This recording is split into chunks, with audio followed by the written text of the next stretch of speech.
1 juta pemuda di seluruh Indonesia dan luar negeri. Baik, saya akan membacakan dukungan kami terhadap presiden yang akan kami dukung.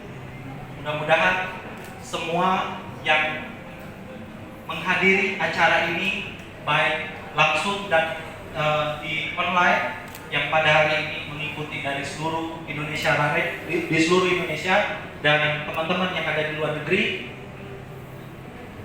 Bismillahirrahmanirrahim. Sahabat-sahabat sekalian yang saya hormati, pemilu 2024 nanti adalah proses demokrasi yang akan mengantar mandat kedaulatan rakyat ke tangan pemimpin yang tepat. Di tangannya kita titipkan amanat untuk membawa kesejahteraan bagi rakyat. Di tangannya tergenggam kekuatan untuk membangun rasa bangga sebagai bangsa. Di tangannya ada kemampuan untuk mencerdaskan anak bangsa, terutama kita sebagai generasi milenial dan generasi Z. Di tangannya takdir kita sebagai orang-orang merdeka harus dijaga. Sahabat-sahabat sekalian yang saya muliakan, kedudukan seorang pemimpin terhadap rakyat ibarat kedudukan seorang wali terhadap anak yatim. Pendapat ini menunjukkan betapa dekat sesungguhnya hubungan antara seorang pemimpin dengan rakyatnya, betapa berat tugas untuk memastikan rakyatnya hidup terpelihara. Kedekatan dengan rakyat hanya bisa dibangun ketika seseorang pemimpin mampu berpikir sederhana bahwa tugasnya tidak lain dan tidak bukan adalah untuk menghadirkan keadilan dan kesetaraan. Keadilan dan kesetaraan dalam kedudukan di mata hukum, keadilan dan kesetaraan dalam mendapatkan akses untuk hidup makmur sejahtera, keadilan dan kesetaraan dalam hak untuk memperoleh pendidikan agar mendapatkan masa depan yang cerah, serta keadilan dan kesejahteraan untuk mendapat perlindungan dari kesewenangan sesama warga bangsa yang sering saling mengintimidasi atas nama agama dan sukunya. Negara ini adalah negara besar, penuh dengan kekayaan alam yang berlimpah. Negara ini adalah negara kaya, penuh dengan anak-anak bangsa yang punya talenta. Mereka yang meyakini nilai kebajikan serta punya keinginan untuk mengabdi. Namun semangat mereka sering berbalas kegetiran dan kecewaan melihat proses politik yang sering mengkhianati cita-cita negeri. Bangsa ini sedang susah, karena itu pemimpin yang kami cari adalah orang yang mau ikut gerak dalam perjuangan kesejahteraan rakyat seluruh Indonesia dan bisa membawa bangsa ini di kancah internasional. Pemimpin yang kami rindu adalah pemimpin yang mendengar hati nurani rakyat, pemimpin yang tidak berjarak dengan masyarakat, pemimpin yang tidak canggung memeluk rakyat dan bersama mereka berbaur dan berbagi aroma keringat. Pemimpin kedepannya harus menghadirkan keadilan sosial dengan cara memenuhi hak dasar maupun status sosial dari rakyat yang dipimpinnya. Pemimpin yang kami pilih menghadirkan keadilan sosial dengan memenuhi kebutuhan dasar mereka yang selama ini tak tersapa, menghadirkan layanan pendidik, kesejahteraan maupun akses konektivitas bagi mereka yang dulunya tak terjamah. Berpikir dan bertindak sederhana namun kaya dalam karya. Oleh karena itu, dengan mengucap Bismillahirrahmanirrahim, dengan ini kami relawan nasional sahabat milenial Anies for Presiden menyatakan mendukung calon Presiden Republik Indonesia Bapak Haji Anies Rashid Baswedan SEMPP PSD untuk menjadi pemimpin Indonesia di tahun 2024. Hal-hal lain untuk mencapai kesuksesan dan kemenangan akan dilaksanakan dengan cara seksama berdasarkan nilai-nilai luhur agama, konstitusi, dan Pancasila. Demikianlah deklarasi ini kami laksanakan dengan penuh kesadaran sebagai putra-putri bangsa, wabil khusus generasi milenial dan generasi milenial kelompok pemuda sebagai wujud kecintaan mendalam kepada Negara Kesatuan Republik Indonesia. Jawa Barat, 7 Agustus 2022, saya atas nama Ketua Penggagas Nasional yang sudah diberikan mandat menjadi Ketua Umum DPP Sahabat Milenial Anies Provinsi Smile Sahabat Milenial Anies for Presiden, dan atas nama seluruh relawan nasional Smile, saya akhiri. Wabillahi taufiq wal hidayah. Wassalamualaikum warahmatullahi wabarakatuh. Smile!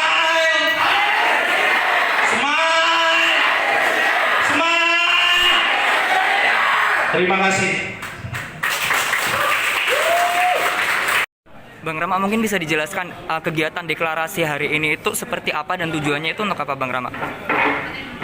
Tujuan kita adalah bagian relawan secara otonom. Kami dari anak-anak bangsa terdiri dari berbagai daerah yang kumpul pada hari ini. Kesepakatan bahwasannya presiden pilihan milenial menurut kami adalah yang paling pantas memimpin Indonesia adalah Anies Baswedan. Hal-hal yang akan kami lakukan, kami akan melakukan konsolidasi lebih lanjut di 37 provinsi yang insya Allah Papua bertambah 7 provinsi. Insya Allah kami sudah memiliki jaringan Smile. Mungkin saat ini sudah puluhan ribu dan target kami di tahun 2023 terciptanya relawan Smile 1 juta ngurus. Oke, kalau untuk perwakilan pemudanya sendiri untuk siang hari ini ada berapa dan dari mana saja, Bang? Jadi perwakilan kita kurang lebih ada 100 dan teman-teman yang mengikuti pada siang hari ini tuh ribuan dari berbagai pelosok Indonesia dan ini teman-teman sangat antusias dengan keterbatasan. Kami sama-sama berjuang dan ingin memastikan masa depan bangsa ini di tangan yang tepat. Oke, tadi dibilang targetnya itu 1 juta di tahun 2023. Dari Smile sendiri ada nggak sih trik atau cara khusus nih untuk menggait para pemuda khususnya di tahun depan? Kami akan melakukan prinsip-prinsip yang humanis, di mana ada beberapa program yang akan kami kedepankan seperti hal yang disampaikan beberapa teman-teman tadi yang melakukan diskusi. Kami akan memberikan pandangan cara berpikir Smile terhadap masyarakat ataupun pemuda itu seperti sosok Anies. Beliau adalah orang yang inspiratif. Beliau pernah menjadi seperti kami pada saat beliau SMA dia pernah menjadi ketua OSIS, koordinator OSIS seluruh Indonesia. Beliau pernah menjadi ketua SEMA yang saat ini menjadi BEM. Saya pun pernah menjadi presiden mahasiswa dan beberapa teman-teman di sini dalam pimpinan organisasi dan pernah juga menjadi presiden mahasiswa. Dan beliau sangat-sangat orang yang menginspirasi. Beliau melanjutkan S2-nya di Amerika dan beliau benar-benar lahir dan cara berpikirnya itu sangat-sangat taktis. Beliau sangat inspirasi dan saya itu sudah mengagumi beliau dari dulu. Bahkan pada saat saya studi S2 di Universitas Trisakti, itu orang pertama yang ingin saya kenal itu adalah Anies Baswedan. Dahulu kami mungkin hanya melihat beliau dari televisi, tetapi kami sedikit bisa melihat hal yang sudah dia lakukan di Jakarta. Itu sangat-sangat inspirasi bagi kami.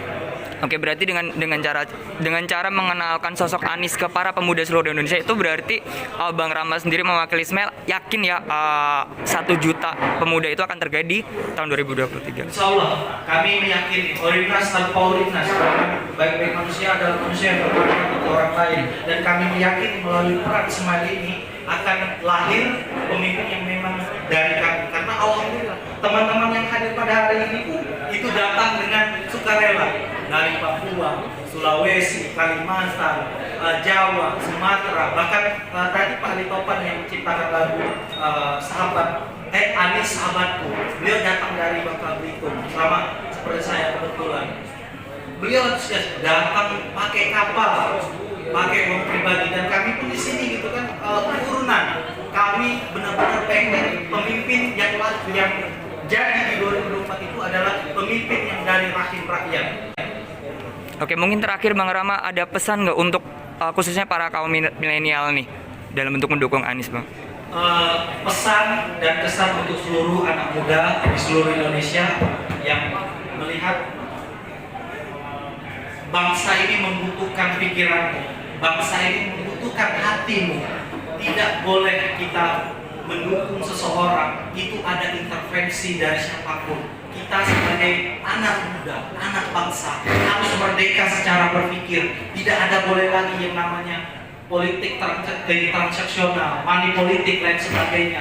Kita harus mencerminkan anak-anak bangsa yang memberikan proses politik yang mencerminkan dan mencerdaskan. Jangan sampai karena pilihan politik, karena materi kita memilih seseorang. Karena jujur saja banyak teman-teman di Indonesia ataupun beberapa teman-teman saya sekalipun itu sebenarnya mereka memiliki kecenderungan untuk mendukung Anies, tapi karena ada intervensi, ada beberapa orang yang menginginkan adanya dukungan tetapi dimobilisasi, itu sangat-sangat tidak baik.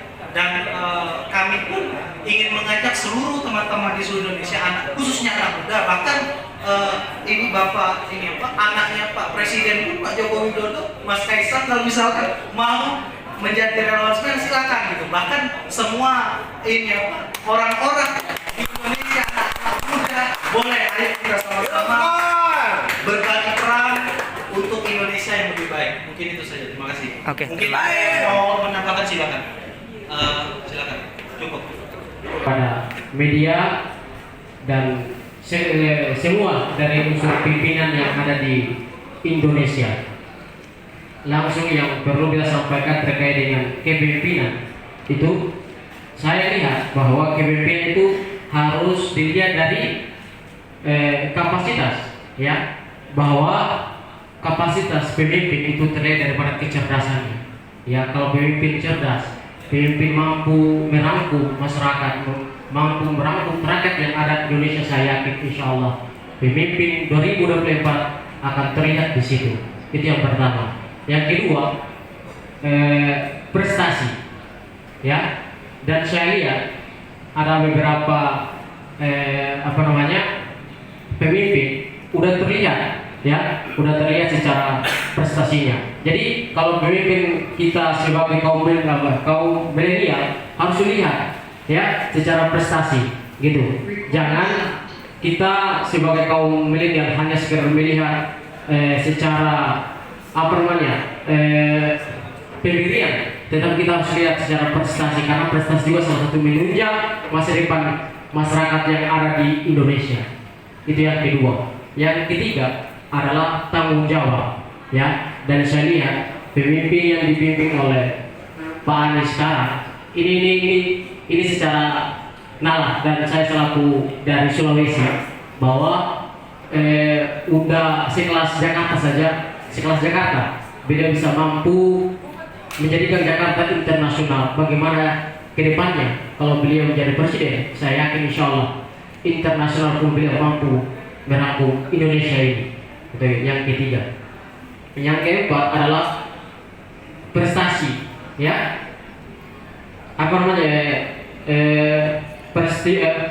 partisipasi beliau, ya. Dan selama ini pemimpin harus dilihat daripada prestasi, dia daripada partisipasi, ya. Kalau dilihat daripada partisipasi itu harus aktif, ya, itu yang pertama. Yang kedua memiliki sosialitas tinggi, ya. Yang keempat adalah mampu bergaul. Jadi pemimpin itu harus mampu bergaul kepada masyarakat, ya. Jangan sebagai seorang pemimpin lalu melihat dirinya adalah sosok pemimpin lalu tidak bisa bergaul kepada masyarakat, ya. Pemimpin seperti itu saya yakin tidak mampu membangun Indonesia ini, ya. Kalau saya lihat Pak Jokowi luar biasa, ya, tidak memandang ras, suku dan sebagainya, gitu. Pemimpin seperti itu harus diberikan apresiasi yang luar biasa kepada kaum milenial, gitu.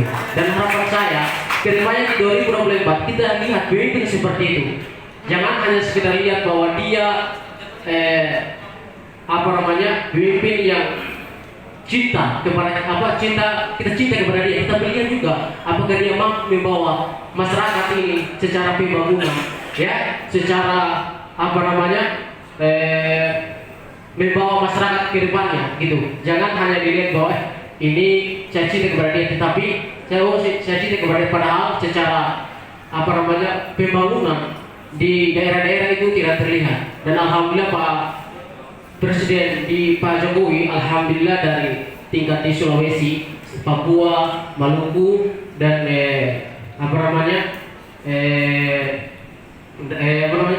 Sulawesi yang ada di situ, salah satunya di Makassar, ya kan, udah terlihat. Kalau di Papua alhamdulillah sudah merasa nyaman dan terkait dengan kepemimpinan beliau. Dan saya rasa ke depan kita harus lihat juga pemimpin seperti itu, yang mudah-mudahan kita sebagai kaum milenial mampu berpikir, mampu melihat ke depannya, pemimpin yang mampu mensejahterakan mesejahterakan rakyat yang ada di Indonesia. Jadi harapan saya dari Sulawesi, kita sebagai kaum milenial, kita harus berpikir, kita lihat, kita mampu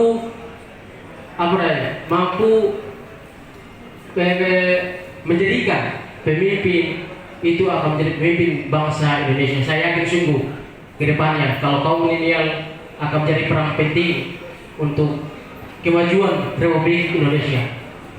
Dan yang ke-5 adalah status. Kalau status ini berarti meliputi pendidikan, ya.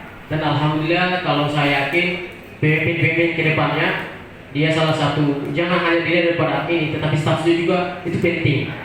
Status dalam keluarga, status dalam jabatan, status dalam pendidikan itu salah satu menunjang teman-teman dan kawan-kawan sekalian. Ya, saya mungkin tidak ini kalau pemimpin kurang cerdas, bagaimana bisa membawa negara Indonesia ini, ya, gitu. Dan saya yakin kaum teman-teman sekalian dan kaum milenial, jadikan pemimpin sebagai wadah untuk mampu membawa negara Indonesia di kancah internasional. Jadi harapan saya, kita sebagai kaum milenial dan kita harus jadi penentu pemimpin di 2024 nanti, ya. Jadi kalau kita kaum milenial sebagai penentu di 2024, saya yakin sungguh Indonesia akan maju ke depannya, gitu. Ini kata pemimpin bangsa ini, Soekarno pernah menyatakan, berikan aku 10 pemuda, ya. Kenapa? Karena pemuda mampu menjadikan Indonesia menjadi negara yang maju, berkembang dan lain sebagainya. Jadi harapan saya kepada teman-teman kaum milenial, mari kita sama-sama jadikan Indonesia akan menjadi negara yang maju dan berkembang. Dan mungkin itu yang perlu saya sampaikan perwakilan dari Sulawesi. Saya ucapkan banyak terima kasih. Wassalamualaikum warahmatullahi wabarakatuh. Waalaikumsalam. Oke, baik, kita beri tepuk tangan untuk saudara Wianto Wali. Program Sulawesi tadi sudah banyak memberikan gambaran bagaimana kemudian beliau tadi bicara sedikit tentang pembangunan, bahwa di kepemimpinan saat ini alhamdulillah sudah baik sekali, dan tinggal kemudian bagaimana selanjutnya kita berpikir sebagai kaum milenial yang kita tahu sendiri bahwasanya di tahun 2024 secara 50% ke atas itu kita menjadi penentu, ya. Apalagi kita berbicara misalnya di taraf untuk presiden tahun 2024, saya rasa posisi strategis yang kemudian imbas dari kebijakan yang akan dirasakan oleh seluruh masyarakat tentu harus kita perbincangan jauh hari. Dan alhamdulillah hari ini kita telah melakukan salah satu dari langkah usaha itu. Tadi Bung Wianto mengatakan bahwa harus ada prestasi, ya. Bahwa seorang pemimpin, apalagi kita berbicara presiden 2024, tentu harus punya prestasi. Apa saja sih kira-kira prestasinya, khususnya bagi kaum milenial? Kemudian yang kedua dalam hal kita menjawab bagaimana menyelesaikan tugas yang telah diemban, misalnya apakah misal selama satu periode apa saja sudah dilakukan. Tentu itu sebagai kaum milenial seperti disampaikan oleh Bung Wianto tadi harus juga kita pertimbangkan. Bagaimana kemudian partisipasinya, status, dan tentu saja mudah bergaul, dalam artian bahwa kita juga kaum milenial perlu kira-kira pemimpin yang kemudian secara frekuensi kebijakan juga bisa mendengarkan suara-suara kita kaum milenial, yang insya Allah di tahun 2024 akan menjadi salah satu penentu siapa yang kemudian akan menduduki bangku presiden tahun 2024.